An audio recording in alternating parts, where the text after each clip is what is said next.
Welcome to 3 Takeaways, our agency new business video series where we give you 3 takeaways to help improve your new business program. All right, this one's a little different. We recently had our virtual RSW 2024 Business Development Conference for agencies, PR firms, and MarTech firms. In our day one presentation, we had Julia Doria, and she presented on her twin perspectives coming from the agency side of the world to the client side. So we're doing 3 brief clips from Julia that you need to watch. And here's the first one.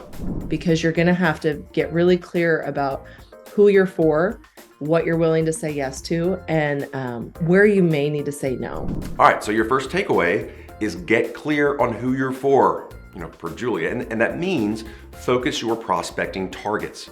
Even if you're horizontally positioned, going after multiple verticals, there needs to be some overarching focus. Thread your work through a broad category like healthy lifestyle, or make your service the focal point. For Julia, that is what marketers are looking for, and it allows you to focus your positioning. All right, here's the next clip. There's an old adage in the consultant space that basically says the great agencies say no. Here's your second takeaway. The great agencies say no. Now, I know that's easy for me to say, right? But you want to get your agency to that place. Now, that shouldn't mean, as a rule, you say no to every opportunity under a certain budget. You don't want to do that.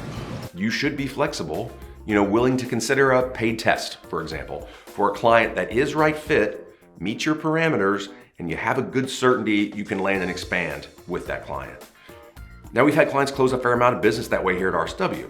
So ultimately, when you are in a place where you can turn down potential work because it just isn't the right fit, that's a beautiful place to be. Beautiful.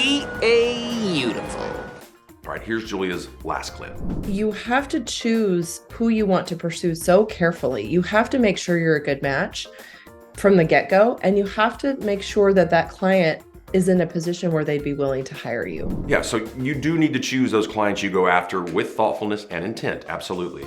Going back to that first takeaway. However, I want to clarify Julia's comment that you make sure that client is in a position to take you on. Now, Julia's talking within the context of a formal search. You can get to see the whole clip there. So in that case, what she's saying makes sense. However, your third takeaway is this.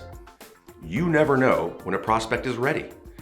That's why you have ongoing outreach and need to be willing to take a meeting even though maybe they don't have work in hand right then. If that prospect is the right fit, meets all your parameters, and they're interested, if they won't be ready to pull any triggers till the next quarter, for example, all things being equal, you need to take that meeting because that's you getting in the door, and that's a great place to be. You got that right. All right, thanks for watching. We will see you next time.